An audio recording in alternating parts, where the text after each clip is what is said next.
What's up, bookworms? Welcome to episode 130 of the Cantina Book Club podcast, where readers can find interviews with authors of all genres. I'm Megan, self-proclaimed content queen, here to bring you insights from the authors themselves. Each week features a Cantina conversation with an author. Sometimes they're returning guests, and sometimes it's someone new. Please be sure to hit that subscribe button so that you never miss out on an episode, and feel free to browse through existing episodes so that you can catch an interview about a book that you've already finished. Today's episode features a chat with one of my favorite romance authors, if not my favorite romance author, Anna Darcy, the author of the Binary Hearts trilogy, and the final book in that series, The Love Constant, is finally out as of March 13th. I love the series. I am so glad that I discovered Anna and her work. I will always highly recommend this series and Anna as an author. And for those of you who have read The Desire Variable and The Passion Parameter, you know that those books end on cliffhangers, and Anna definitely had to raise the bar to finish out the trilogy, and I'm going to tell you she did. This book is a little bit darker, but it's still romance, still spicy, and it's still such a tender and powerful love story between two awesome characters. And I was sad to say goodbye, but it was it was amazing. But so still pop up, but the episode is more enjoyable if you've read the books anyway. So if you don't know why Anna and I are particularly calling this the third book a little bit darker, hit pause, add this episode to your playlists, and pick up a copy of The Love Constant or the whole dang trilogy if you haven't. This interview will be here when you're ready. Just a heads up that I often use adult language to express my feelings towards these authors and their work, whether the characters just need to get their shit together or I am saying, what the fuck, Anna, for making me feel things. Just please be mindful around listening ears. And without further ado, get ready, grab your favorite drink. Here is Anna. Okay, so today we've got Anna Darcy. We're talking about The Love Constant that comes out on March 13th. That is the final book in the Binary Hearts trilogy. I got the first two. I'm so excited. I love this series. It's one of my top favorite romances, and we've talked about it before. We'll continue talking about it. How you combined three different types of like book tropes, like book helpings into one couple, and I love it. I wasn't sure how I felt about it when I first started The Desire Variable, but then I was like, oh my God, I cannot get enough of them. And I loved everything about it. I could tell you stepped it up and you challenged yourself. And after reading The Love Constant, you have a knack for suspenseful romance or like even non-romance suspense. Like you got it, girl. So I've been so excited to talk about this. Finally. So it's like, I swear I did not mean to take this long to write this book because as I'm like preparing for the Kickstarter for the launch and like my editor, she got the manuscript and everything. I was like, oh, it's been like almost a year now, like a year minus like 2 months. And I swear I was like, I'm sorry, my elder cat is going to know him. Pretty fiction. But I knew. It's like, Mom. Yeah. Oh, she is 18 and a half, and she has mastered the art of math in the way that is going to trigger me the most. Yeah. So that I do her bidding. Oh, she knows. She knows. Yes, she does. That's so funny. My dog, she's going on 12, and so she is that old lady brat style. So she knows, like, she's relentless. She will bug me, knowing that if she bugs me enough, she will get what she wants, and it's horrible because I'm like, oh, am I rewarding bad behavior? Probably. She doesn't like to stay over 5. Yes, I did. Yeah. It's very delicious, and I did mix one for my husband too. It's funny because it's like lunch. It's like 1:00 over here, and so he's working from home. So I'm like, "Do you want one now?" He's like, "Technically, I'm still working." I'm like, "Here, I'll pour one for you. You have it when you're ready." He's like, "Okay, fine." So he's just chilling with his marg. So it's funny because it was like, oh, either Contro or triple sec, and we were trying to find something in between because Contro is like pricey and triple sec it's like the bottom shelf. So we're like, let's take a step up, like what's in between. And so we found a Mexican imported orange look. Yeah. So it's called naranja, like literally orange in Spanish. Orange, yeah. So it was very tasty, but it was like, it's strong. I was like, oh yeah, margarita. It's so strong. Like, it's like alcohol and then some more alcohol and a bit more alcohol and lemon. Like that's margarita. Yeah, I know. Yeah, exactly. And I was keeping an eye out for elderflower because I do love elderflower. I do like it when it adds like a little something extra. So I was keeping an eye out for it. So I'll have to do that next time. But no, I was like, say less. It's not like, oh, you have a book of you're like, actually, like, Yeah, so that's like perfect. definitely tried with the elderflower. It's my sister got my whole family hooked on margarita because one day she made one, and I did had this impression that I don't like margarita at all, and it's because I've only drank the classic margarita, and that is Okay. definitely an acquired taste. Like it's actually salty, like it's a salty cocktail because you have It like the salt is. on the rim, Yeah. and there is absolutely no sugar anywhere, and so don't necessarily have a sweet tooth, but like a salty cocktail is where I draw the line. It And so depends. when my Yeah. sister, yeah, when my sister came with like her recipe and I tried, I was like, wait, this is amazing. And you just have to like to be completely tipsy. So like magical. There you go. Absolutely. I know I'm half Mexican, so I know all about margaritas. Okay, so to get started, can you give like a roundabout summary for people who are listening to the conversation? Yeah. Of the series or of the third book? Yeah, Like, we might as well do the whole series because you have to yeah, read the first two to one with the you third one. really do. So Okay. yeah. So yeah, let the receipt. There you go. I don't know where the paperbacks are, so we're doing with the hardbacks. There we go. Okay, so it's the story of Andy and Lex, and she is a very skilled computer engineer, and she gets a new job in a new city for a company that specializes in creating apps and software meant to help people in like marginalized conditions, or what are the terms that I'm looking for, with disabilities.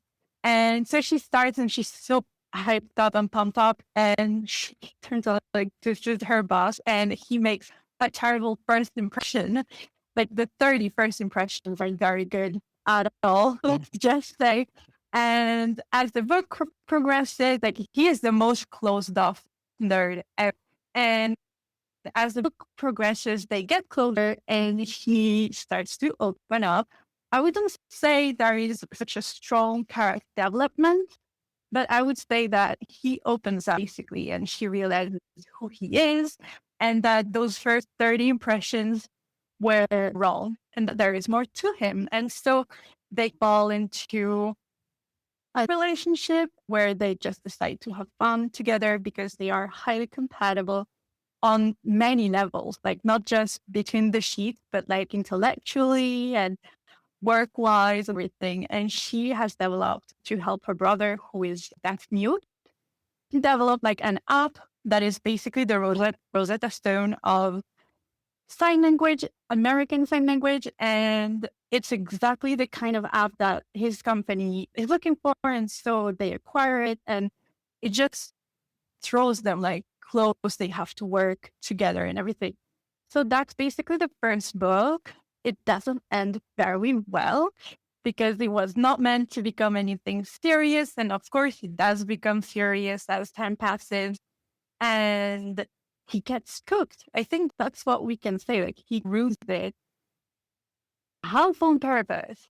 Like he decides like it's an accident, but also it's like, yeah, this was needed. Like we can't keep doing this. And so the first book ends on a last act breakup. I say, I'm sorry, this is spoilery, but also like you guys, if you haven't read it yet, you have to understand why it's trilogy. We're talking about the last book in a trilogy. I feel like it's okay. I'll just Yeah, give like a little disclaimer, but like this is the third book. Go pick up the first two, you silly readers. We'll let it out there like that. Yeah. exactly. And like this was a 2 minute summary of a long book. So you, as you can guess, there is so many more things happening there. The second book, still Andy, still X. And so they kind of get back together.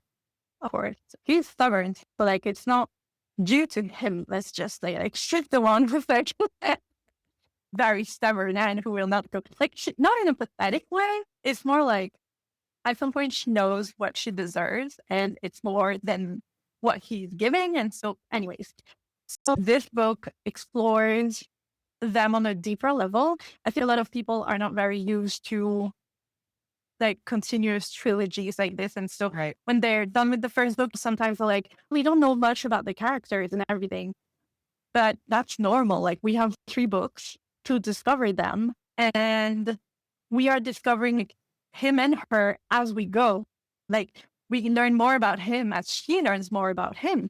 And so in this third book, it's definitely more character focused. This one, there is still some plot, there is still a lot of things happening, but it really is more of like an introspection for each of them and accepting that this is a relationship that goes beyond what they've known before and that they are like getting into it for the rest of their lives. And so it deals with a lot of insecurities for each of them. She doesn't feel like she deserves that much.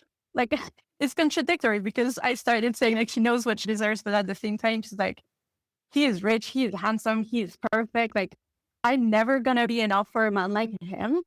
And he has the same views because he was raised by abusive parents and he's neurodivergent, he has autism. And so he never imagined that he could be the right fit for anyone. And so like the book deals with those feelings with an ex that comes back into the picture. Like all of this is very dramatic oriented, but it's more, the first one reads more like a romantic comedy. This one might be a bit more romantic drama, still humor the whole time. And this book ends on, this time it's not a breakup or not of their own volition, let's say, but this book ends him getting arrested by Homeland Security and the FBI. And I'm not going to spoil why. I think we can work around this. But yeah, he ends up getting arrested and it's really bad. And so that's the end of it. Okay, so those are the first 2 books. And now on to the third book. I have Perks of Being the Author. Yeah, it's a bit too dark. Like I went too dark all the way, like grayish. It's not very pretty. It's gonna be better. Yeah, it's gonna be better, like the final version. But oh my god, what are those? Are those rings? Are those rings? It's like, what? Eagle-eyed and saw that so quick. It's so funny because I shared on their group. I think it was, I shared like just now that was from like Right. this, and we could see maybe like this ring, and Right. people caught that. They're like, "Is that a ring?" It was one characters that I left. I was like, "Will some people definitely noticed?" So it's funny when and some people who have been keeping up with your series, they knew that was going there. But it was so fun and validating to see it on the cover. Like, yes. Yeah, and now that you have read it, you feel that there is a trick to it. And so that's why also I So felt funny. okay with like putting it on the cover because people, they think it's gonna happen and I still managed to surprise them. So yeah. Yeah. It was so funny, but it was so their relationship. Yeah, for it you to works do it that so way. well It was with so them. Yeah, funny. it really works for them. Okay, this is the third book. So the book starts with him in prison, so jail, like that. Yeah, jail. That's the difference. Where you're being, before the trial is jail, after the trial is prison. So he's in jail and homegirl is not having it. She's like, what is like, we took 2 books, like getting together and making it work and deciding, yeah, this is what we want for the rest of our That's how lives. you got us. That's how you got us at the end of the second book, because my heart broke with him, because he's like, you describe it as he is just almost like slow, like he's dissociating, like he's detached, and he's like seeing it all happen. He's like, no, not that I finally have her. And I remember just being, excuse me, like, hell for you, Hannah.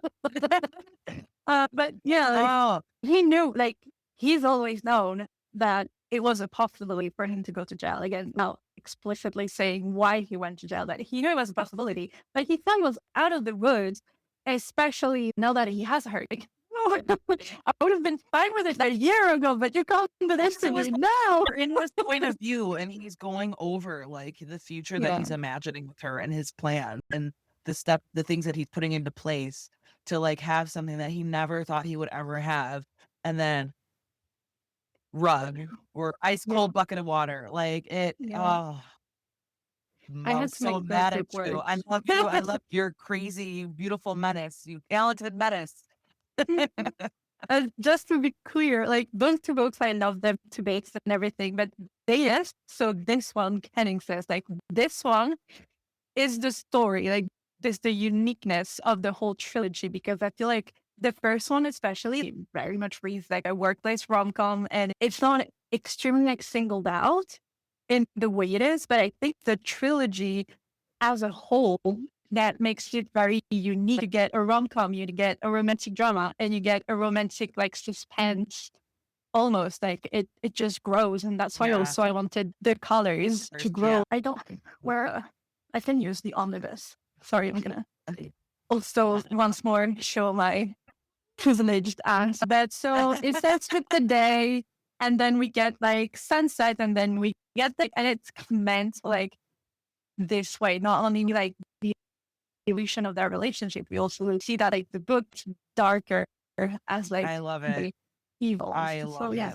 Absolutely. I know, because I was doing like the drink video and trying to talk about the whole three. And I was like, okay, the first one is like workplace romance, not enemies, like to lovers, right? Like it's like banter, like they butt heads a lot because Lex is like, she is just not like word vomit. She's word vomit, stands up for herself, and she doesn't bite her tongue or anything. And he's just like, excuse, like, wait, what? Like he doesn't, not dealt with anybody like her. But then the second book, it's like second chance romance. That's why what I said earlier, it's like it's standalone, like interconnected standalone romances where it's like they have a collection of tropes, but you gotta use the same couple to address a bunch of different tropes. And I thought it was so fun to just follow that love story, but because it is like almost like so close to real life, like one couple absolutely can go through all of these things across a span of 18 months or like a year, not even like it's condensed for them because they're both intense, like they're both and they're geniuses, soulmates, going a lot like of stuff. Yes. and they just I know love like they're for one another, and like so many second chance romances out there, but quite often we start with them, they have already split up, and we have the story of how they make it work this time. And for those books, that we have the story of like from literally the moment they first see each other when they meet, and how they grow together, and then how they break up, and then how they make that work again. And I think those books are so long also because I really want to feel real and natural, the evolution of their things, because yes, it goes quite fast overall, but when you read it, it feels real. Like the how things evolve and how like it makes sense that they grow feelings for one another, and everything makes sense. And I actually needed that to get super intense and super close together in the first two books so that this book can happen, because so like it starts, he is in jail and it's not looking good at all for him, and she's not having it because she knows that if he doesn't get out, like she's gonna spend the rest of her life just regretting him and thinking of the life they should have had and everything. And still homegirl does whatever she has to do to get him out, basically, and it works, and he comes out okay.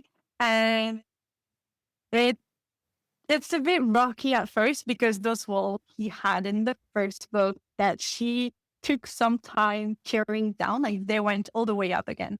And so for a few chapters, it's a bit rocky. It's a bit back to the basics of, him not communicating and anything. But then, of course, it gets better again. And they think they're out of the woods, but mind you, we're like much into the book at this point. So my friends are not out of the woods.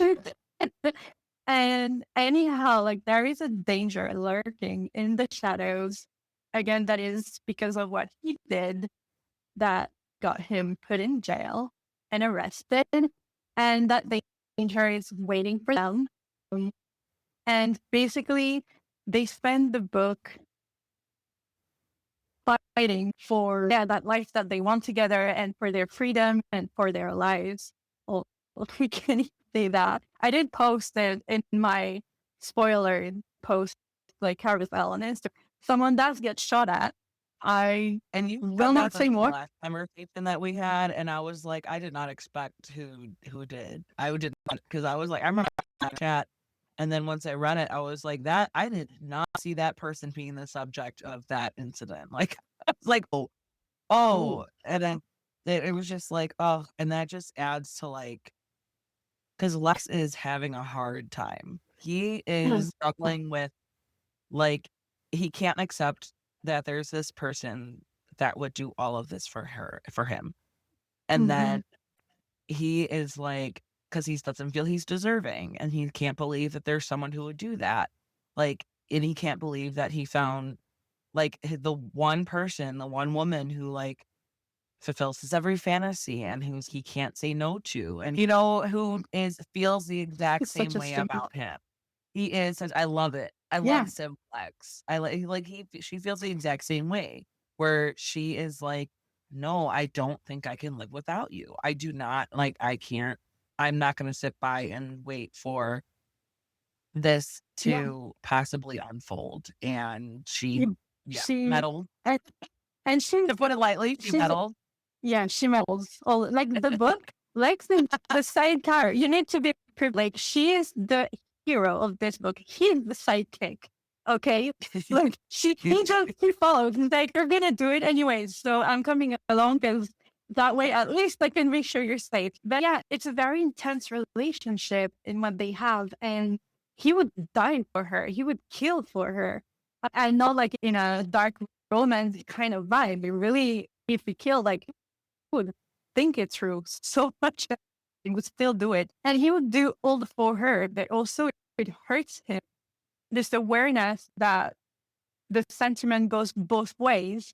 And so she could die for him. And it's just so hard for him to like And process that's it. Of like, that scares him so much too. He's like, no, I don't want her to risk that. yeah, Even he's though like, he's like, oh shit, like, yeah, like he's completely aware that he would die for her. He would do anything possible for her. But it puts him like great distress, the awareness that she would do the same. And at some point, it's like, when there's a selfish relationship to like stay with you, literally die for me. Like, if I really love her more than anything and I need to protect her, the best thing is just to break up with her. you got That way so she, meta about it, and I loved it. It was so beautiful and poetic, because it was like he was at war with himself, and Andy was just like she was past that. She was like made up her mind. She was like, no, don't you dare make decisions for me. I'm gonna do this because we know that this is what needs to happen. I love where you went. and, I love Andy as a character, and like and these are she's very impulsive. Like from the first book, like that's who she is. She's impulsive. There is some character growth, but at some point, you are who you are at your core, and you can grow, but you also there is like this idea that people never really change, and this is who she is. And she does work on it. Max manages to sometimes calm her down and talk her out of things. But at the same time, like if it were her, she snaps, she does whatever comes into her head.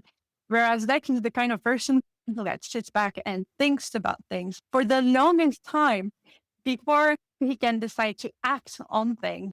And that's also why, like in the first book, their dynamic is like so because he goes head first into things, and he just has to not even make up his mind, but go through every scenario and decide, yeah, okay, I'll do this. She's this tiny little thing with like the person of my dreams, and she's like, what? He's like, what? Like not only is she like perfect physically and intellectually for him, like everything he wants, but she's just as fierce. Like because even that he says, he's like, you feel things so strongly, you feel things so fiercely, but also it's like, oh, and I'm a part of that. He's like, you feel that for me. Like he still needs to catch up. And so I love it though. And oh God, we're gonna get into it, but like the whole this may or may not be spoiler territory, but like the whole pregnancy scare. And Mhm. where she was like straight up, you spent a couple pages where she's just like, fuck, how do I feel about this? How do I feel about this? Like, what do I want? And it was just like, I don't know if it's just because I already connected with these characters, which is why it's like a trilogy. Like by this time, like we're in it, like we are invested in Andy and Lex's story. But like we're, I don't know, because like I have two boys and like I never, confession, I never wanted to be a mom. I never wanted kids because I just know the type of personality I have. And I also respect and know the responsibility and everything that comes along with having children. So it was like, with her internal struggle, it was just like, you definitely, I felt, at least for this reader, I felt that connection that you wanted to have with readers to like really touch on that because that is such a huge part of her love for him and the implication of their future together because they did want babies together. She was like, I'm going to have 89 of his babies. And he was like, I could see a few, like, not like things that I never thought I could want. I could see it with her. Like he was like imagining it with her, even though he never thought ever, like he had already accepted that he probably would never ever had that or need that or anything. But then it's like that changes. And then she's like, we already know that by book 3. And then when she's having that internal battle with herself and like, I was, oh my gosh, that's why I said you stepped it up. You went there. You like, no matter how long it took you to get this book out, don't worry. Like, where as impatient as your readers are, it's a good thing. That just means like we want it now, and like don't feel too. Obviously, you felt pressure, but it was like it took the time that it took because of what you wanted to make sure that you did and did it right. And it was just like that was one of the things where I was like, oh my god, like I was right there with her. I was like, I know, Andy, I know. What's like, oh, ah, like you know Yeah, what? a bit more context, and that happens when Lex is still in jail and the trial is still like gonna happen and it's still not looking good. And she has this dilemma basically where she thinks she's pregnant, but she can't decide if she wants the test to be positive or negative because it'd be her chance to have Lex's child. Because if he loses the trial, like I said, there is no conjugal visits in federalism. So she would never get to have his child. But at the same time, it's like, what kind of life would that be for us? Like for Lex, who get to see like his child grow like 1 hour every week. Like it's just a horrible dilemma where no matter what the results are, she's losing something like in both options. She feels so alone in the whole scene. And it was originally it was a whole last chapter. They had to like take it down, like cut it in half at And least so respect I for could you fit for it in the having to cut book. that down. Yeah, That seriously. yeah, I really wanted to keep it because it's a fan favorite from back in the days where it was published online. I had to keep this scene because yeah, it's so intense and so important and like yeah, the struggle of like Because it was, dilemma of there is no good answer. it's so Yes. real where it's like, oh, I want a piece of him, but then what kind of life would that would be? That exactly. But then if it's not, like maybe that's a good thing, but then I would have no piece of him. Like it was oh, like how did you make this happen? How did you hit us in all these feels? Like this is where I love interviewing authors because I'm like, I got a bone to pick with you for making me feel things because like seriously. And that's why I love this I think this is the first couple romantic story that spans 3 books for me, and I'm like I said, like, I wasn't sure how to feel about it, and I was mad at the end of the first book. I was like, "Wait a second." But then I was like, "Oh my god, I love Andy and Lex are, like, one of my top 2 favorite characters." I don't think Lex, he would make the book boyfriends list if I wasn't so loyal to Andy. Like, no, you can't touch him. I can't touch him. I can't Yeah. fantasize about him. He's like a closet, like a swoony guy. Like it's so cute. I love that we see it because it's through Andy's eyes, right? Like it's because through her perspective, because it's a very treasured thing to see him like that. And that's the thing that I love so much about them. It's, let's be honest, like Andy, if she had never met like she could have met Ollie, she could have been very happy with Ollie. Like they could have made a life together. She wouldn't have been as intensely in love and intensely happy and everything, but she could have made it out there easily. She's like such a lovable and open, and like she could have best, but like this is the one person on the whole planet that could ever have like broken down barriers and been like perfect enough for him so that he would let go of, again, like the idea that he didn't want a family, kids, he didn't want a serious relationship. Like we know that he had women friends because he has these and everything, but he has never been like he is with Andy. Like even with like the ex we meet in the second book, that he was not with her, they were seeing each other for 4 years and they were childhood friends and everything. And even with her, he wasn't anywhere near the way he is with Andy. Like he needed her in his life for his life to make sense, basically. Yeah. And I think it's like really beautiful that, and he even is the one sometimes was like thinking, Jesus, like she should leave because yes, she's so happy with me, but at the same time, I make her so miserable all the time. Through, like, even if it's my fault or not, like she's been so miserable. She's like, and don't you dare everything. make these decisions for me, bitch. Yeah, Like she's like, very decided. I love their like, okay, we'll go off on tangents, but with her and her grandmother, with Maria Carmen, with MC, I loved, like, aside from the fact that you did her wrong, but in the conversations that she has, she's like, how am I going to give up the best dick I've ever had? She's like, don't you taunt me, you insulting child. Like, I love that. Because Lex is like, no, if anything, she's going to be the one leaving me. And she's like, nah, he's like joking around. But it was like the depth there. And it's so adorable because that's like just hearing you talk about that, like reminds me of where everybody around them sees. Like, yes, Yeah. they are it for each other. They've all but said, you are it for me. But they're straight up very clear with this. As troubling and as at war as like Andy is so sure what she wants and what she's doing. Lex is like, it takes him a while to get there, but it takes her being like, fine, I'm done, for him to be like, no, like, don't. Like, Sure. she's usually not insecure, or she is insecure like a tad bit, but not when it comes to him.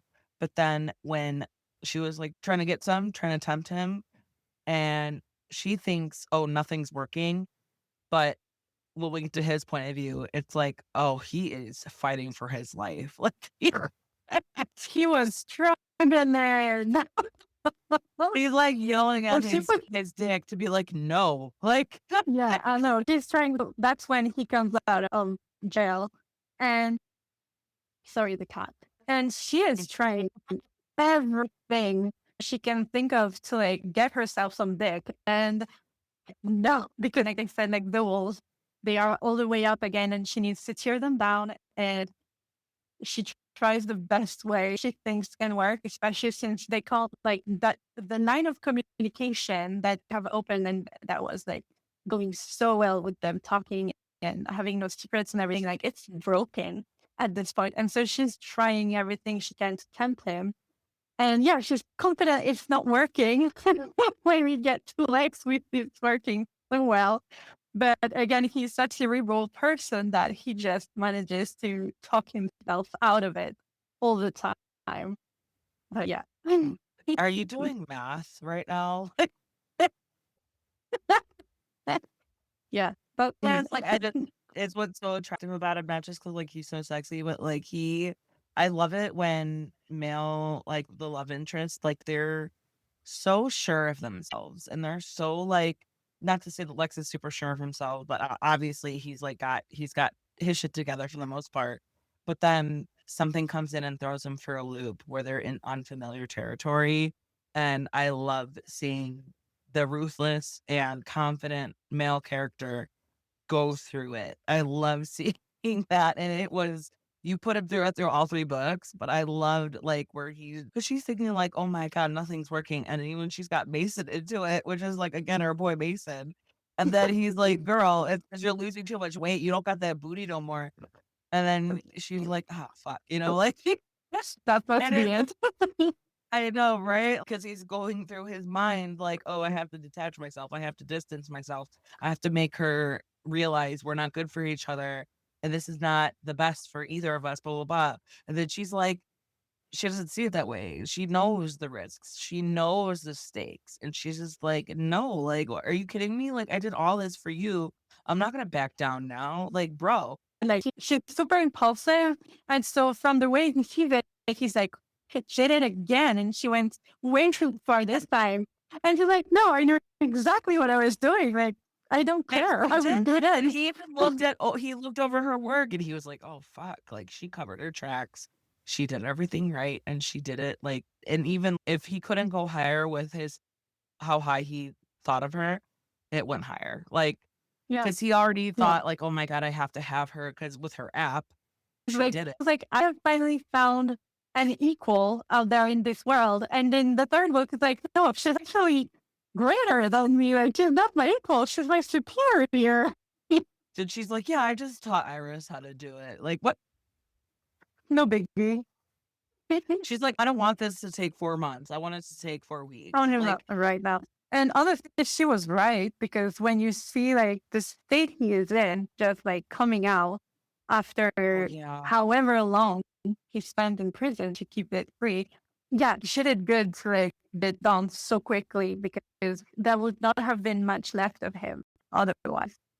And I love that's what I'm saying, like, you could do a non-romance suspense because the way that you connect to characters and get into characters, like, processes and psyche and the intimacy of readers getting to know and connecting to characters, you have such a knack for it. Like, because you did say, "Oh, the 3rd book's gonna be darker," and I was like, "What do you mean? What do you mean, Anna?" And then once I got it, I was like, "Oh. Oh." But you did it so well, seriously. I like, if And that's it. anything you take away from your experience, I know that, like, you love writing the spicy romance, but if you ever wanted to venture out, you could totally do it. You've got, like, you know how to feed things and lead the readers on and, like, make it happen and storytelling and all that. You know how to do it. Thank you.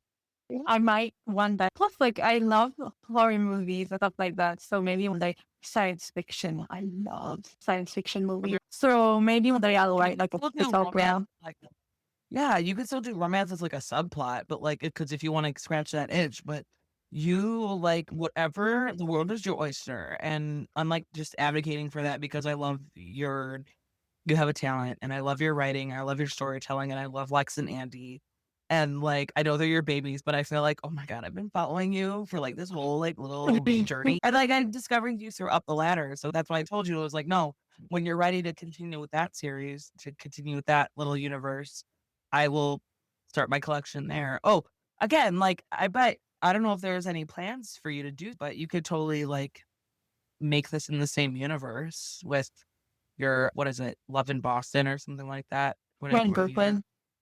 yeah, what Love in That was close. That was Dang. and Can you remember? honest like, they do spend some time in New York, so that's what I'm saying, like, I bet you could just be like, "Oh, Lex and Andy do a little cameo," you I know? considered it. I considered them because in New York, I was like, what if they got tattoos? Or what if they live And they're for awesome like the one party. of the best fat and all? Yeah. And so I was like, maybe they could go get a tattoo at the parlor. But I was like, I don't have the word count is already through those. Like, I'm not adding to it. Little novella, little side story, little special. Yeah. Oh, because would Lex ever get a tattoo? No, for her, yes. Like, she can talk him into anything.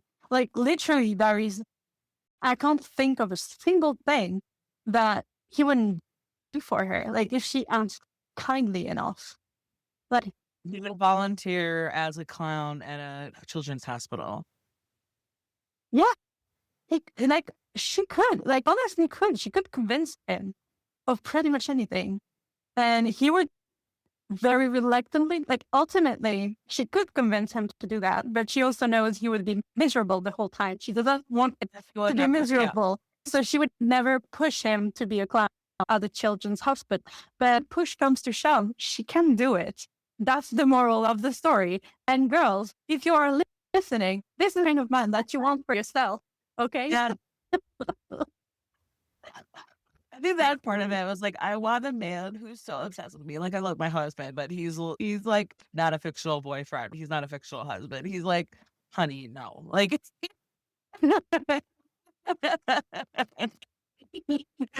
And then I was like, oh, I love it. I love it. Yeah, I'm always amazed people want my books that much. And it's complicated because this Kickstarter is like, it's the third one I'm doing now.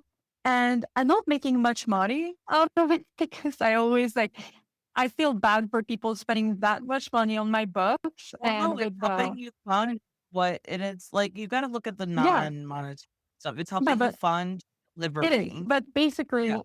after I paid my editor and the cover artist and whatever else I did, It all I costs so have much money. Yeah. $200 left because I feel like, again, it's good that I get to pay for all those things, but basically I feel bad that people spend so much money on my works and so I put so many things in the packages all the time, and I try to Don't keep the feel bad. constant. You're perfect so much. They know what they're getting. You outlined what they're getting, and they're like, yes, please. Like, don't feel bad. I know, because you're like so humble and amazing, but like, accept a little rock star status. Thank you. That's why I would accept a little rock star status, because you've earned it, I would say, Oh, personally. that's just Uh, thanks.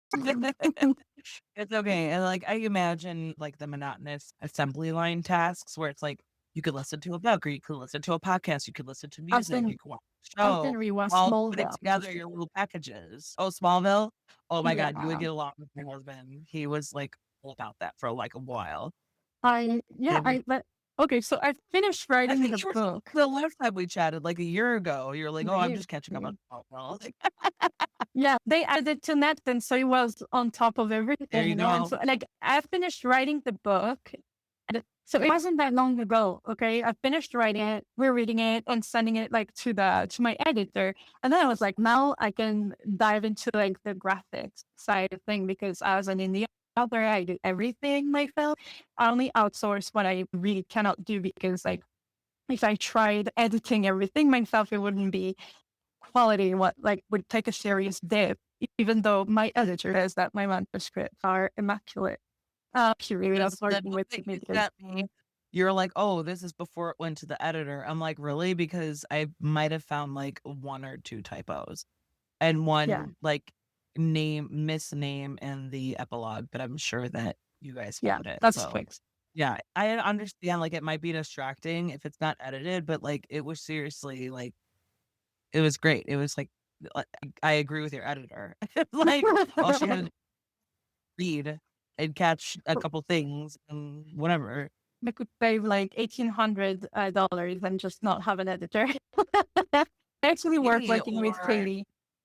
yeah, She's amazing. I would rather work with her. She does find hundreds of things on like of comments, of typos, of like so many things. So I definitely feel like it's worth it, and I would never like use AI for that sort of thing. oh yeah, oh Um, my God. like it's becoming a thing more, and at this point, like the one that and the cover are the one things where I do spend money on the books, and usually within a month on like Amazon or whatever, I do make up the money that I do spend like on editor and cover. Plus the Kickstarter and everything, I can get good pretty quickly. And so I say this from a privileged place because I know that I have enough readers to allow myself to pay for things. Like I do realize that I won't even say that I got lucky because I did work very hard on getting my name Yeah. out there and on posting and on everything. So it wasn't luck; it was hard work, but it did pay out. Now I'm able to That's have how I like found you, just you posting stuff. And I think nonstop. I had been seeing like it was mostly when you're like bumping up, you're promoting up the ladder And I think like I had seen it and I got interest and I was like, oh, that seems like something I would enjoy. And then I kept seeing it. I kept seeing it and then I was like, okay. I think I was like, I had a couple drinks and I was like, fuck it, I'm gonna get this. Like I read it, I was like, oh my God. Like this, I like clicked and I was like, ooh, I will read a manuscript. I will read a fucking food menu written by you. I just like I appreciate your style and I love that you like it's not just a love story, but it's like you go deeper than that. Like you get the character. Cause even just like when I read like about Jake and Genevieve's story was heartbreaking. And like you just went so deep with it and how Jake was like unapologetically like, no, this is bullshit. Like with her family and all that. And it was like and then his co-owners of the bar or something like that or of the tattoo shop, yeah, like his two friends it was like, "Oh, I want their stories too." You know what I mean? So it was Mhm. like, you have a good base, and I'm, like, so excited to see whatever ideas you have after that, seriously. Like, I could tell, like, you're not only pour your heart into this, but you are talented about it, and I love it. I was just like and this is just me because like, I whatever connection, whatever crack you put into your words, like, it's like whatever instant connection that's like, it worked on me. And it was no, it was seriously like I up the ladder before the desire variable. And then I was like, "Oh my God, really?" I was like, "Oh, is it like a three-piece couples story?" And then I was like, "Oh my God, I can't get enough of Andy and Lex." Like, I love them so much. I love them so much. No, we can share them. They can be our babies or like, and that's how, like, what you said about Lex not being a book boyfriend because, like, he could never be anyone's boyfriend other than Andy. Like, he is absolutely perfect for her. And I Yeah. 100% never viewed either of them like, I never viewed like sexually or anything. Like, he is my baby. And I don't fantasize about him. I And put your might. baby you make sure he feels things and sees things and has his woman. Yeah, like I would never work out for him. Like, he needs Andy, and that's it. And so that I've always thought it was actually funny, like this book boyfriend thing. People like genuinely would like this person as their boyfriend or whatever, and I'm like, but are you what he needs? And Exactly. so in my You're not a opinion, fictional person, right? Like, you're yeah, not built yeah, for this to be compatible with this personality. yeah. Exactly. Yeah, and it works on characters that are a little more like cardboard cutouts, like Dallas One or Another Steel. Like, it's those characters are very bland on purpose so that Right. the reader, like anybody, like not anybody, but so many people could work with Christian Grey. Like, so many people could be Anastasia Steele. Or It's yeah, or yeah, inexperienced or I don't know, like, yeah, I don't know, I yeah. haven't Like, read the that books or fits watched for the so movies. many people. Yeah, she Yeah, I doesn't haven't, have like much going on for herself. right.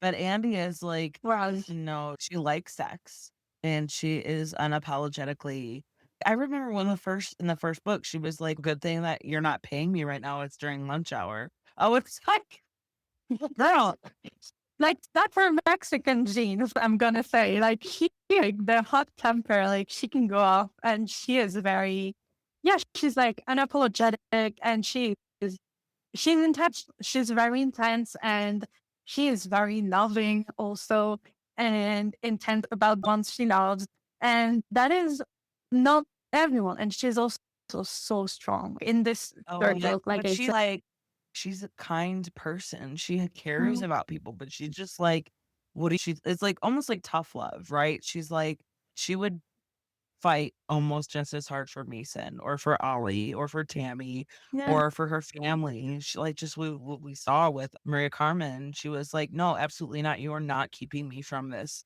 situation right now. Like she just is so fierce. Like that's why I'm like, I just want to be their best friend. I want to be in their circle. I want to be their homie. I want to be like that's why I was like, oh, like no, I would follow her. I would follow her battle. I would yeah, like and like I absolutely. just said, I don't use him like sexually, but if you offer me like a chair in the corner while they're doing their thing, I will gladly. take it as well, because that's where the magic happened. Like the magic would not happen with me thrown in the middle. They need to do their thing, and I need to be on the other side of the room watching, because that's how it happens. Taking notes, like. Yeah. Okay. Oh. Okay. About book 3 specifically, what were the most challenging parts to write? What were the most enjoyable parts to write? Good question. So I realize that, no, I actually know that I get bored very easily. And so everything is going great between them, and it's like happy and cute and everything. I struggle with those moments because I get bored and I'm like, just keep writing. And then like you can like just break the rug from under everyone's feet and then have fun again. Like, yeah, drawline comics right around the corner, just keep writing and then you're gonna have your fun. So I feel like, yeah, that would be the challenging part. Because yeah, I don't know, like I feel like the frenzy scare and like very dramatic, very intense things, like they come to me relatively easily. Like I like writing them, like exploring the characters, Saki, and what they would say, what they would do, would think in those moments. Like that really flies. The words fly off the page when I to those moments. So there is that, and I think of like my favorite part. It's often like the more like technical aspects of stuff. Like I love having to do research for the books. And like we friends are in jail for part of the story. And so I like Andy comes to visit him, and so like, hey, how does visitations work? Did you visit people in jail to see how that was? No, because if I did, it would be in France, and it's not the same thing at all. It's very different in American jail. Yeah, and it's also like it's a federal prison and everything. And so I went to the actual prison's website and I downloaded like their manual, like how to come and visit. And I read the whole thing. And it was so interesting. Made you take longer to write this book. Just reading the whole manual for the federal prison. Yeah, but it's so stupid because like all this, and I love reading all this, and then like it's like 4 sentence. Yeah, and that's it. Like 2 hours of research for like this in the book. Just so you know, that's very common among the people that I interview. Like they do all this research, they get sucked down rabbit hole, and then it's like 2 sentences. It's like, yeah. That's why I love writing so much also, because I have ADHD, like it's undiagnosed, but at this point I do not need a diagnosis. Like I don't need a professional to let me know. I was diagnosed with ADHD like 5 years ago. My therapist that I saw, she was like, just from talking to you and the way you talk and your this, she's like, I think you have undiagnosed ADHD. Talk to your medication nurse. And I was like, because I've been diagnosed with depression. I've known I have depression. I guess, well, because anxiety and depression, a lot of symptoms cross over. But I've had this since I was like 13, 14. And I've been in and out of that. So it was like, so I like the therapist I'm seeing now, but she was also like, it's funny because she's from Poland. So she's got that blunt European delivery. And it's like, she cares about you, but she's just like, she gives it to you straight. And she's like, no, if you don't want me, that's okay. Just let me know now. Like, if you don't want to work with me, that's fine. But like, I would talk to her. She knows about how I feel about my children and how I feel about life and how when we're done with kids, but when we were still thinking about a third, and she's like, what do you think? You think he's going to be better as a middle child? She like looking like, listening to how I complain about my second born. She's like, what, you going to be pregnant with a messy toddler? Like, what do you think? And I'm like, okay, you're so right. Like, but that's an example where she's giving it to you straight. She gives it to you straight. Like, yeah. And it's because I tell her this too. I was like, no, like, I know that you care about me, but you're like, bitch, think about it. Like, but I love it. And it's so funny. So that's why I'm like, oh, like, so no, undiagnosed ADHD for women is so common because that's what she was like. I think you have undiagnosed ADHD. And it was like, once I heard it explained to me, again, that was like really comforting. I was like, oh, there's a label and there's an explanation for it. Because I was like, oh, you're a perfectionist. So you don't, when you learn about something, you don't even want to approach it if you're not going to do it great. Or you had a hard time because they were asking, like, one of the symptoms is, are you able to relax? And I was like, what do you mean?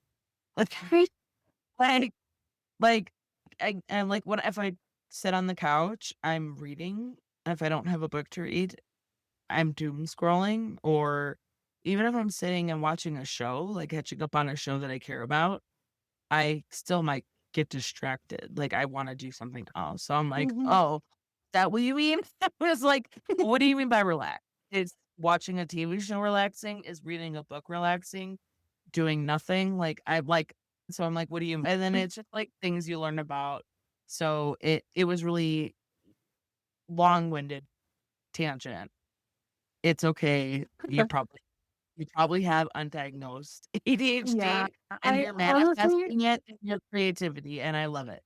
yeah, and I mean, again, like I could get diagnosed, but at this point, it's waste of time and money because I have had that like left where I started something and then I started something else and then And up. there's some people like So maybe you need some medication, but then again, I, it's like if you're fine. yeah, honestly, I've learned to work around it and I enjoy the hyper focus of things. Like I get to, Yeah, and what I love so much about writing is that is the first time I have found something that I feel like I can keep doing forever. Because let's say I get decide to write something about a woman who's like crap, I don't know the word, but like who studies volcanoes, learns so much about volcanoes. Like I can like it can become like hyperfixation for a while where I'm like, oh, volcanoes are actually so cool. And or like it can be minerals, like it can be so many different things. And I get to throw myself into a new passion, like through my characters. And I find it interesting. I have a story that surrounds the old Norse legends and the Norse mythology and the that's Vikings so and all cool. of this. And it's like so much fun to be able to learn about Vikings and Norse legends and stuff like that. It's really like writing really has opened that door for me to like explore so many different interests while still honing like the same craft and using this pen name that I've made for myself to like keep living off of it. And Yeah, it's really been like such a nice revelation for me, like an epiphany of like, yeah, this is perfect for me. And I I love would read. making. I would read you writing a story about Andy and Lex in Norse mythology. I'm sorry to say, Lex, that is the end. I will not be revealing them because that was their story. This is where I want Yeah, to take them, and I don't want to beat a dead horse. no, absolutely. What's the saying? Yeah, Look, American saying is, yeah,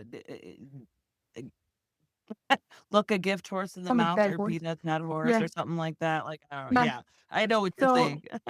and I don't want to like keep. And I've explored them. Like we know them in and out, like the back of our hands, a bit more than the rest of the readers. But like, okay, I've known them. Like I said, I get bored very easily. Again, the ADHD is like right there. So No, I'm you very much maxed done with out. them. You maxed out. Yeah, Yeah, yeah. yeah. But no, I Don't could need to pay tell, anyone. like, without spoiling again, like, I could tell, like, with the epilogue, anybody would look at that and be like, oh my God, this is such a long epilogue. But I could tell that you did, like, you didn't want to let them go. And I would continue reading Andy and Lex 10 years, 20 years, 30 years. I would read them forever. It was so cute. I was like, you're creating unrealistic standards of 15 years married or 15 years together. And they're still like, I want to eat you out when we wake up. Like, that's unrealistic. Okay. It's yeah, it's a fusion. It's the traditional But it was like, if version of I was married to everything. Lex and if I was like Andy, and if it was like perfect like that, yeah, okay, of course. Like, of course.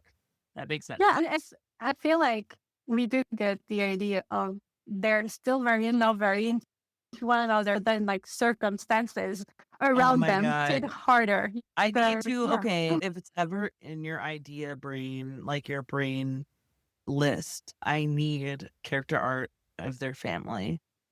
And that's what I want. Yeah. If that's what yeah, exactly. It's like, don't fixate on me and my needs and my wants, but I would say I will vote for character art of their family because that's fucking adorable. Fucking You want adorable. them. Like, how are you gonna do that to us? Maybe one day we shall see. Maybe I will do a little, like few extra scenes. Like, okay, so the what you read as the epilogue, actually just going to be a bonus scene. It will be in the book, but it will be named as a bonus scene. And the last thing, the last chapter is actually going to become the epilogue because it wraps things up a bit better. And I also like this, like you said, the bonus scene is very long. And I want people to feel free to just stop reading if that's point they're like, yeah, okay, I get the point out with this. Let's move on to another book. And so that's why it's gonna be a book. I don't think many people will skip it. I think it's because it's very rare to have like a trilogy like this that is continuous on on the same characters, 3 books, and that are also quite long, to be honest, each of them.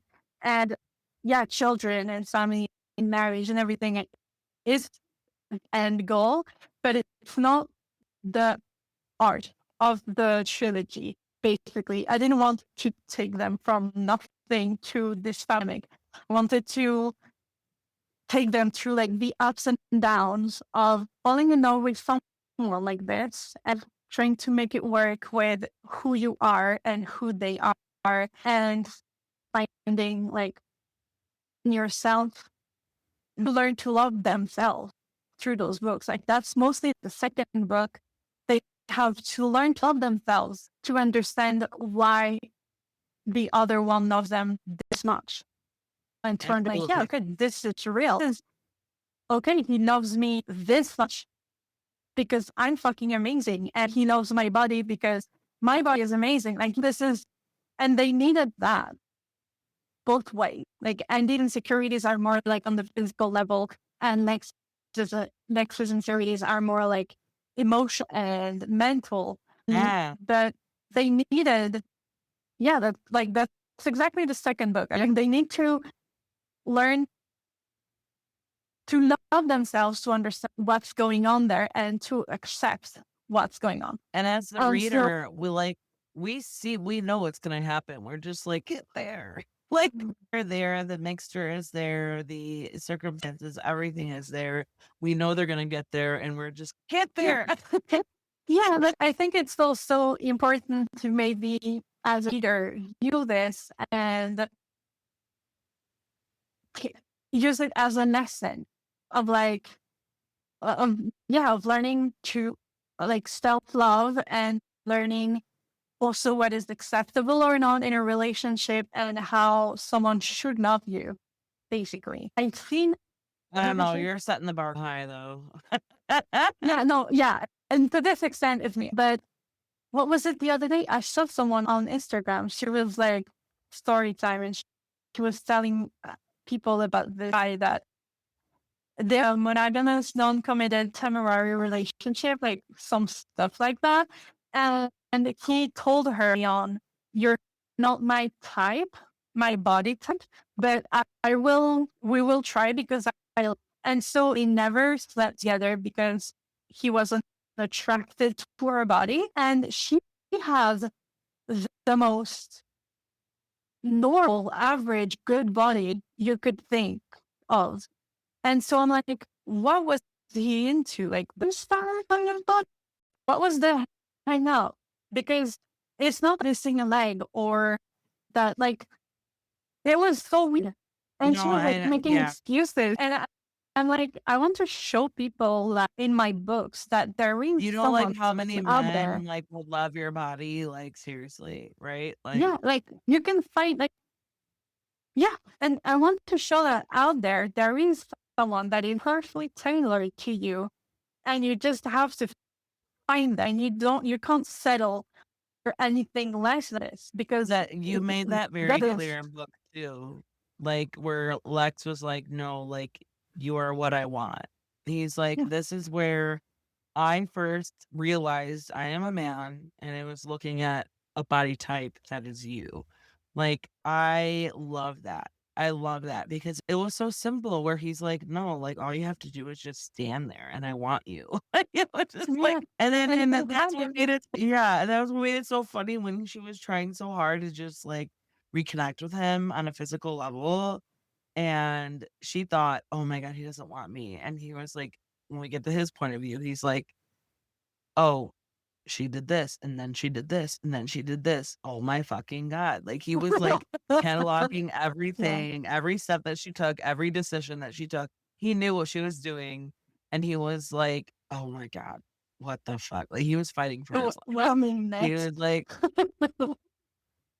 I loved it. I loved it. It's like those like little like again where you put your self assured male like main characters, you throw them for a loop, put them in a situation where they're like, oh shit. Like I love it. I love it. Yeah, Lex is in this situation a lot during this book. Like, and is just like peering on and like she keeps going and it's like, oh, really shocked. I know. Oh my God. I love it. I love it so much. I'm going to do this to you. I'm going to ask you how your characters would wash the dishes. How would Andy wash the dishes? Wash the dishes. How would Ollie wash the dishes? How would Mason wash the dishes? Okay. Like they come home and there's a sink full of dishes. How would they handle it? Mason would not handle it right now. He would do it like the day after. Like Mason is a messy queen. He would mess for another day. my best friend. Yeah, no, that's like he wouldn't. Yeah, no. Andy, like, okay, we're gonna do Mason. Then Ollie would do it really as it comes, where he finishes cooking and he does it a bit as he goes, and then like by the time his plate is ready, he doesn't have much to do with it, and then he washes everything else. And Andy, I feel like she's got that laziness in her to like not want to do it right away, and so let it sit for a moment. But then she also gets the Oh shit.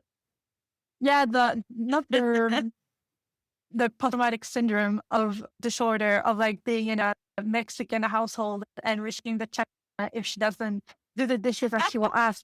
And so I feel love like how she you're would like friends like Mexican culture. I love it. yeah, like she would not want to do it, and then like it's in the back of her mind of like Yeah. the You know sink she is would have full, the to. sink is full. Yeah, and like she gets up and she does it, but she also knows that if she doesn't do it now, she's gonna have to scrub harder because everything is gonna get dry. Like she did more out of like Yes. because of her education, but otherwise she would probably be more like Mason in the like that's tomorrow. That's And what I'm for looking Lex, for. You know how Lex your is character more should do intelligent. dishes. Yeah. Oh, Lex, yeah. Like, oh, we saw that when he got into his cave, his man cave, and he was like, Exactly. Like Lex would so like he have a shirt to be fair, but there wouldn't be like yeah. By the time he's like everything is organized and ready to go or whatever. Yeah, that's how it would go. I love it. I love it because that was like one of the authors that I interviewed recently, and I asked her specifically like, how do you write a character from a point of view different from your own? And she said, I imagine how they would wash the dishes. How would my character wash the dishes? And I'm like, that is so fun and smart. Like, so that's why I was like, how would Lex wash the dishes? How would Mason wash the dishes? Like, yeah, That's a and good absolutely. Mason question. would be like, Mason he's a messy bitch. He would be like, Yeah, that's for Mason, another day. honestly, I feel like he would do dishes when he starts being out of like plates and mugs and stuff like that. When Like, it, that's when when it's he's like, piling oh, up I need to and do the yeah. dishes. I you gotta know? do it. And Lex would Yeah. be like, this is not acceptable. He'd be like, he'd see one dish in the sink and be like, this is not acceptable. Like, this is just, Yeah, or like Lex would be the kind of person when dishwasher is done, like he is there, he's emptying it like straight away. okay, I'm gonna ask this. What 3 items would Andrea bring to a desert island? What 3 items would Lex bring to a desert island? Lex would take a bucket of sunscreen, let's be honest. And then he would take something smart, like, are they there voluntarily or not? They want to be on that island. They're like their plane crash, Oh, no. or they want to be there and they can be rescued That's- anytime. So it's just hypothetical, right? Like anytime anybody asks you, oh, what would you take on a deserted island? Hypothetical, what would Lex choose? What would Andy choose? Yeah, okay. So Lex would get a satellite phone. Again, like he's too pragmatic to have one. He would want a bucket of ice cream, of sunscreen. The bucket of ice cream. Ice would be cream, more like an I Andy like that. thing. I love that. Yeah, Andy would do that. And okay, a bucket of sunscreen, a bucket of margarita, and a satellite phone for Lex. Okay.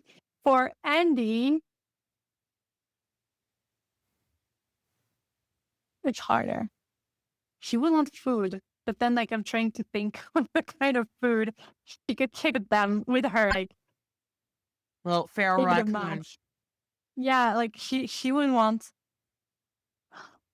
She'd be like, this is bullshit. Yeah, no, she would definitely be the kind to like want to do some snorkeling. So maybe some of that.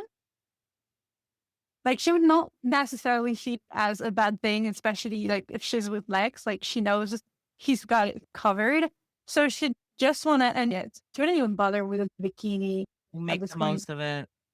She'd want like food, but which kind? Like I'm trying to think of something that spoiled too much, and that would like relatively reasonable, like that could sustain them. But yeah, food. Something to like snorkel, and maybe a hammock. Would be like pasta or tacos or what was like one of their dishes that they went to in book 2? She loves lasagna, but if she could have like a taco bar with her, she would pick one. Ooh. I would want a taco bar on my desert island. That would honestly that Italy becomes a vacation and you never want to leave. But yeah, no, I think she would want. No, it should be reasonable. And even though, like I say that she might like want a crate of Doritos, that way like it practically never spoil, and she could like eat it for weeks.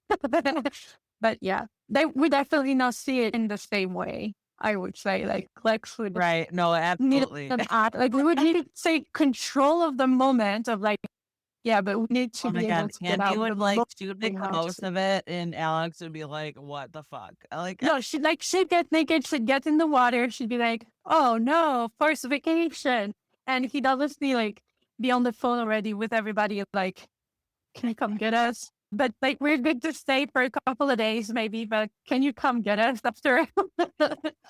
Yeah, there would what not a have security been. game plan. Like, Yeah, and but I also feel like Andy would have seen Lost the whole oh show. yeah, And so like she'd be very aware. She'd be looking for signs of like something weird going on. I love because she was on the up and up about like current events, current like pop culture, and Lex Yeah. was not at all. So she would be watching out for things, and he'd be like, "What do you mean? Like, what are you talking about?" Like, Yeah, she'd make lost books all the time and he wouldn't get it. And so it's highly possible that like they're first there, like Lex builds a fire or whatever, and she tells him like the whole show, how things go. like we gotta look out for the shadow. Yeah, What like was talking about? entertainment. We have to find the bunker. There is a bunker.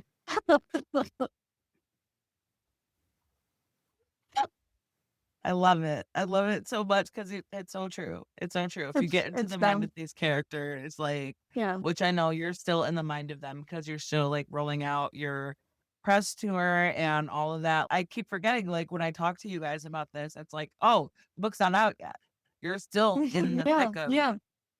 boom, promote. Like, It's I them. love it. It's so fun. Okay, so Anna Darcy, if you're allowed, what are you working on that you can talk about? Next project Um, or Binary Hearts? I'm gonna go back to Wine in Brooklyn and not Love in Boston. What is it like? Oh God, what is it called? I'm so excited about it. Like you teased it and then you didn't talk about it ever again. Originally, I wanted to hop onto that and the issue because it was supposed to be quick. Like I felt like within a year I could release all 3 books of Andy and Lex.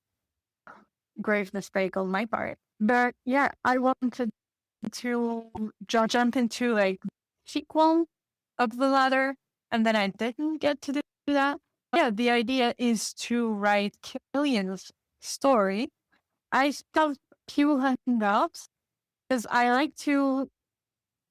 I'm a plotter through and through. Like I don't round everything in my head to like an alarming extent, to be honest. But everything is in my head, and I'm still trying to work through the characters for like in that book. I know Killian, like we've seen him in the first book.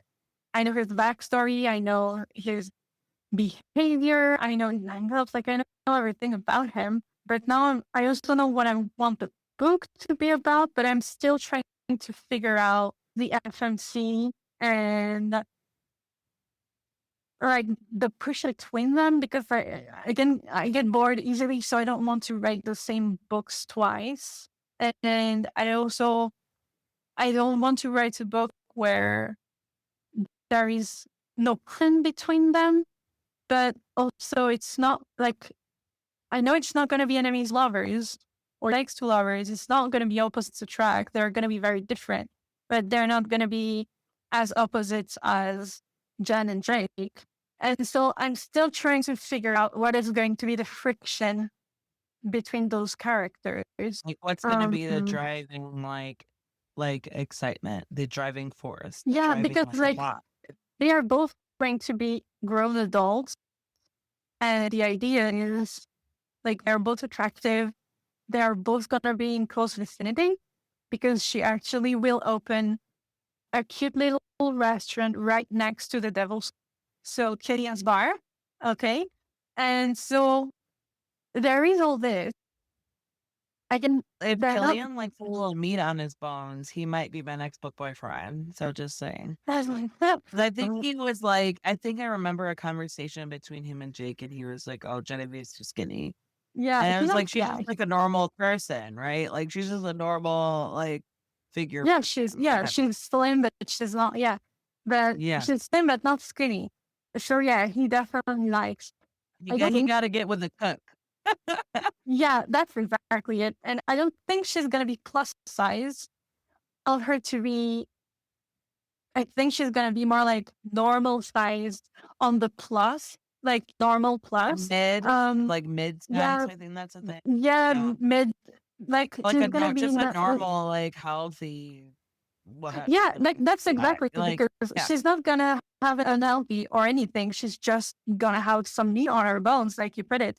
And I dislike how we have made plus size a whole separate thing right. in Like, why do books. we You have know, to I like feel like single? yeah, and it's either the woman is like slim, like normal shape, or she is plus size. And I'm saying it as a fat bitch. Like I not no harm to anybody. I'm overweight all my life, so like I do Same for appreciate me. it. Like, yeah, like why can't we just embrace like a normal size? Like Yeah, it's like either she's slim or she's a again fat bitch. I'm saying it like a because no, it's well, a where I normal am. size. I feel like maybe is a size 10 or 12, right? Like I don't know. Yeah, Like and so I'm never going like on the cover. It's gonna be pretty clear that she has some meat, everything, but I'm never going to because also when you make a romance, where she is basically plus size, like you have to make a big deal out of it.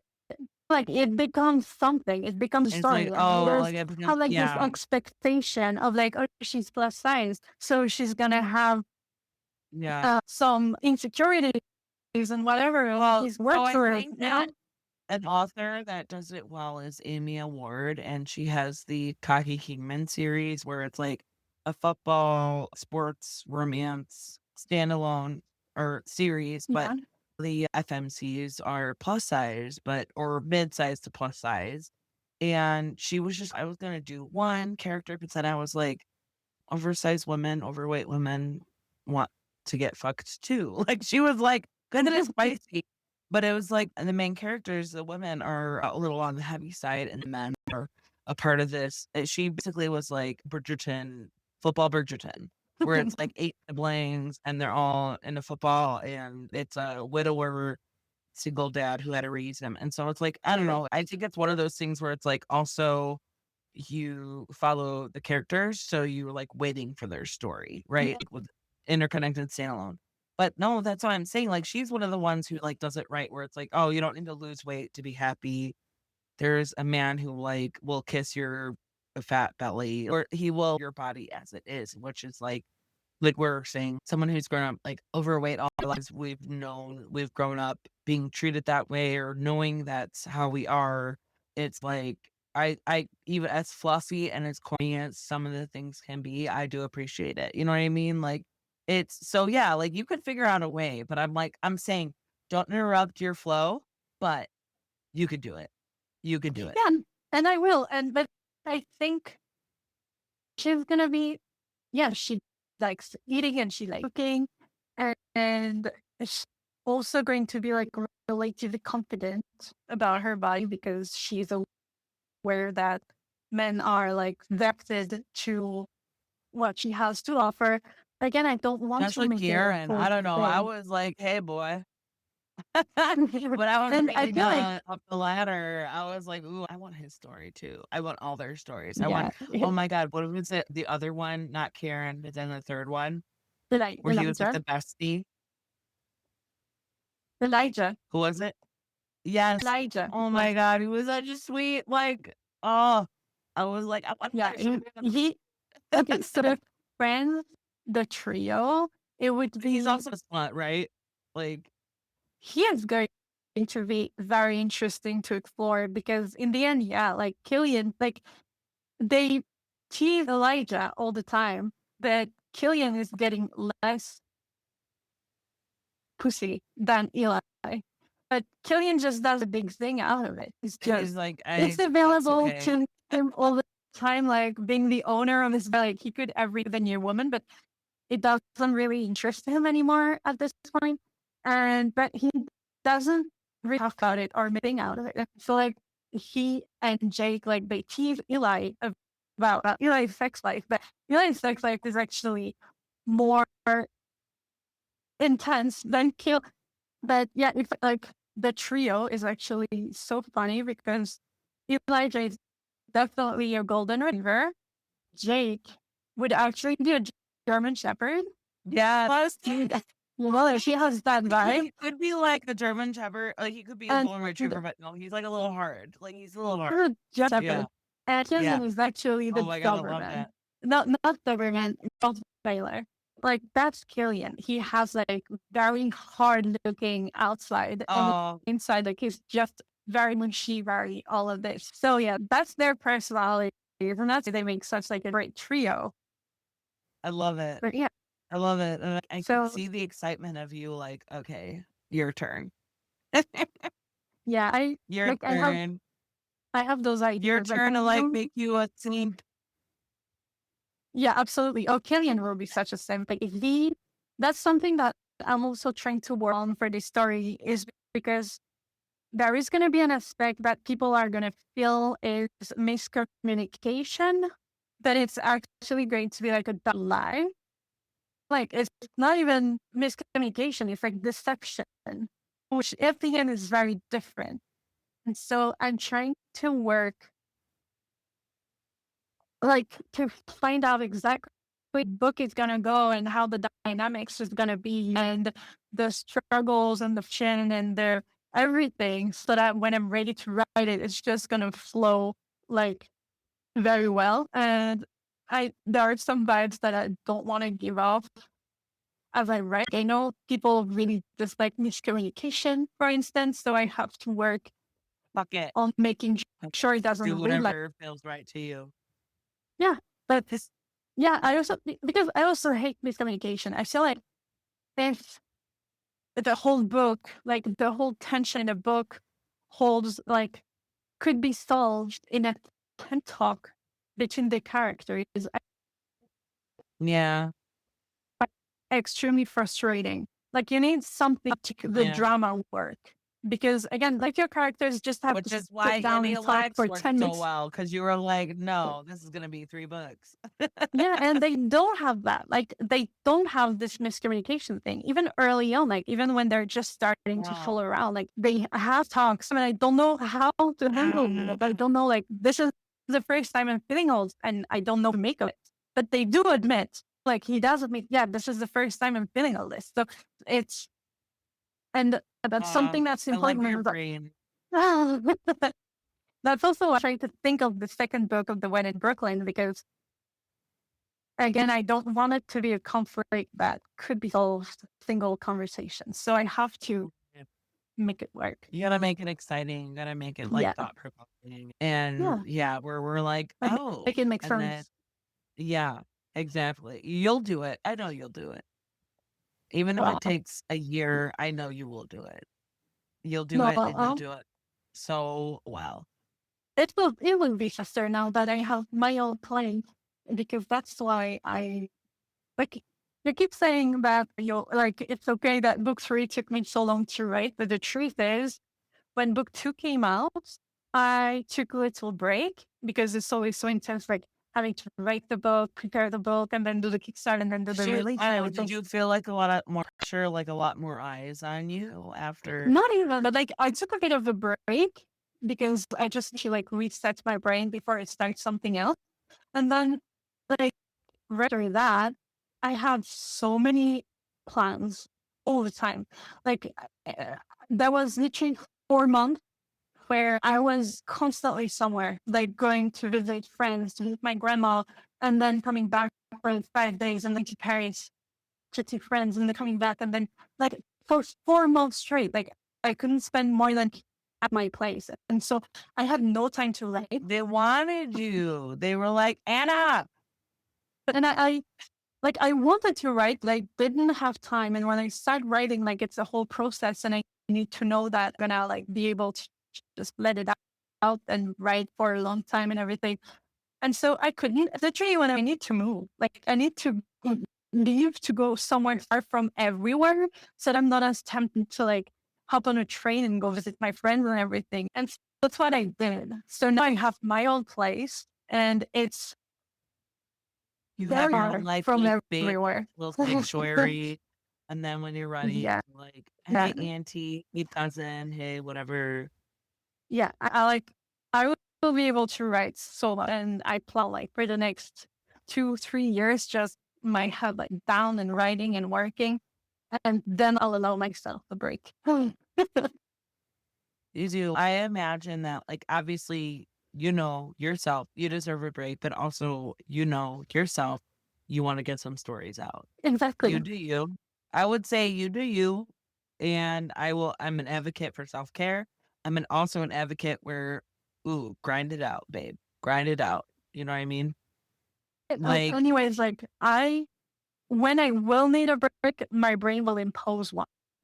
Like, since it's like it a will be like, oh, creative you did a process. pregnant. Let's do this then. Like, Yeah, and even like, what's gonna happen is that I'm just going to be completely juiced out. Like, it has happened in the past where I was working for like 2-3 years nonstop, and at some point my brain was like, you know what, fuck off.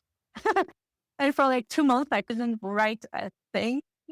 And so my brain's just gonna take the time it needs to Yeah. take whenever it's no, but you know? listen to your brain when it says fuck off. I will. Oh, I will.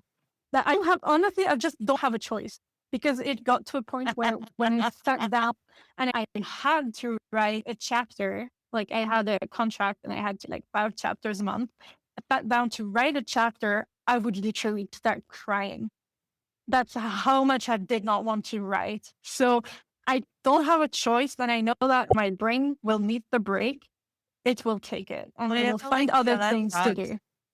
That sucks when it becomes like not fun Yeah. and like an But obligation, right? Like, but but that's also when I learned that, at least for me, I don't know how the other authors do it, but for me, I need to write stories that I am really passionate about. Like if I'm writing a story just because, oh yeah, hockey is hot again, I need to write a hockey romance right now because it's gonna sell so well.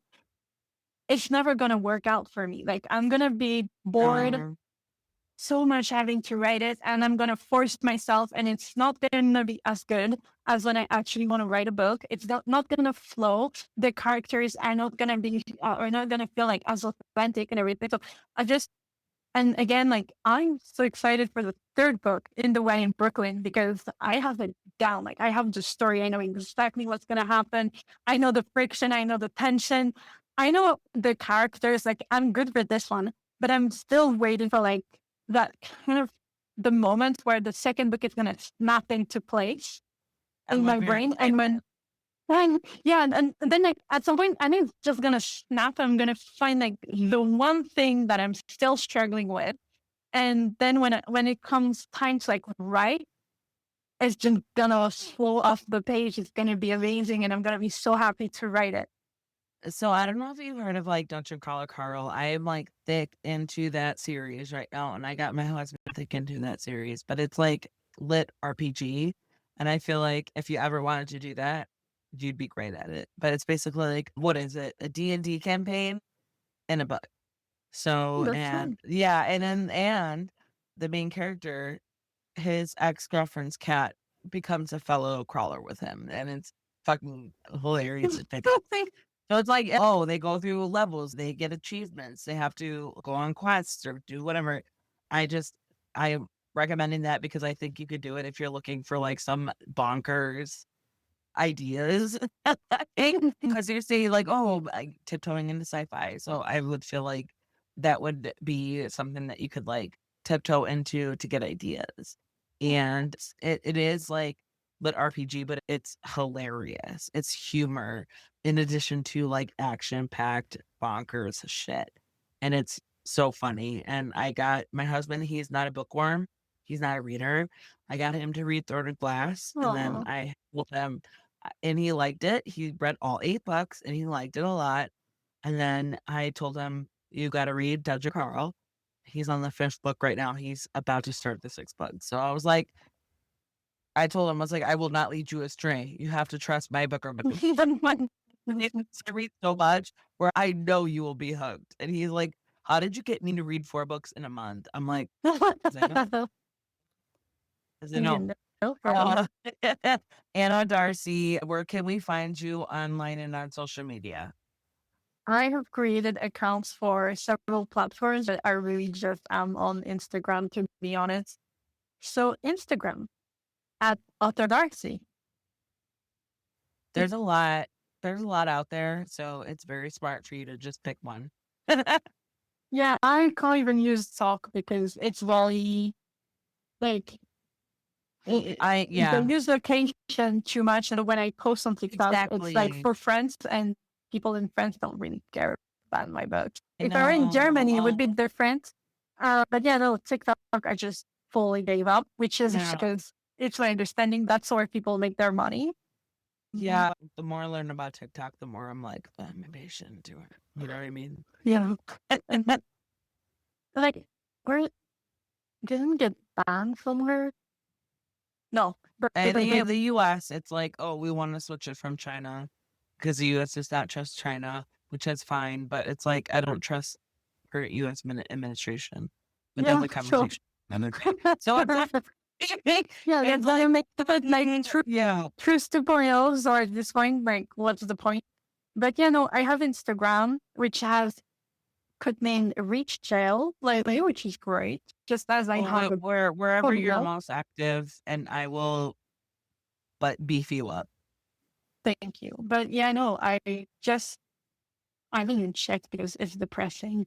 I just opened, okay, the ARC signups. I've had people asking me for when the ARCs will open. I opened the ARC signups today. I have 46 likes. Like 66. But no, that's very few. Thank you, but I think that's very few. I have I no exceeded idea. 300. But then you would hope that they will fucking pump up the title, pump up your work. Yeah, but Be super. honestly, like when I post the release date is like a month from now, so I would feel like exactly, yeah, keep yeah, I'll keep doing that. You'll get more. Ideally, Yeah. you'll get more numbers. Fully. Yeah, no. Okay, Anna Darcy, the Love Constant, the third book in the Binary Hearts, Desire Variable, Passion, Parameter, is Love Constant. All of that. Get it now. It is. I will recommend it to anybody who loves romance, spicy romance, and all the trope across 3 books. I love this series. Yeah, absolutely. And when in this, you're ready to promote your other series that you started on, feel free to reach out. I would love to welcome you back again. Yeah, reach out to me. It was simpler because I always have so many things when I publish a new book. So like, come to me and I will absolutely No, you gotta do this again. You gotta keep track of you. That's very much it. Thank you for We've having been talking me. for like 2 hours. Oh my god. I'm not even surprised. Thank you for having me. It was a pleasure as always. And talk soon. Like honestly, I hope to have Killian's book out like this year and then maybe another book. Like I'm looking for 2 more books this year. So You can do it. I'm sure I can. I will. And there you go. That was Anna Darcy talking about her book, The Love Constant. That book is the final book in her Binary Hearts trilogy. Book 1 is The Desire Variable. Book 2 is The Passion Parameter. And book 3 is The Love Constant. All 3 of those are available now. Check out the show notes to see links where you can find Anna and where to purchase the book and where to find her on social media. In the show notes, you'll also see where to find Cantina Book Club on your favorite social media book communities, such as Bookstagram, BookTok, BookTube, Facebook, and more. And I would love and appreciate it if you could hit that follow or subscribe button so that you never miss out on book reviews or author interviews. If you have any book-loving friends who are looking to get more out of their reading lists, please share with Cantina Book Club with them so that they can find upcoming releases and interviews with authors. Another way to help out this podcast is to head over to your favorite podcast player and give Cantina Book Club a rating and review. It helps me reach more potential listeners and book lovers like you. And that goes for any podcast that you listen to. It's one of the easiest things that you could do to help out. If you need book recommendations, you can reach out to me. I'm always excited to share my thoughts and just really give suggestions based on any genre that you're looking for. Or if you want more in-depth book reviews, you can head on over to cantinabookclub.com. Basically, you can hit in a search thriller, sci-fi, romance, and find something that could be on your TBR. While you're at it, you could subscribe by entering your email in on the website so you could get new reviews and episode posts delivered directly to your inbox. If you want to support Cantina Book Club even more, you can donate by finding the form on cantinabookclub.com. Whether it's a one-time donation or as little as $1 a month, I seriously appreciate the support and will share my appreciation by giving you a shout out on the show. And finally, one of the best ways to help authors promote their work is to give them a rating and review on Amazon, Goodreads, Storygraph, or anywhere that you leave ratings and reviews. It's one of the best ways to help authors get their word out other than basically buying their book or tagging them on social media. As always, thanks so much for listening and see you next time. Cheers.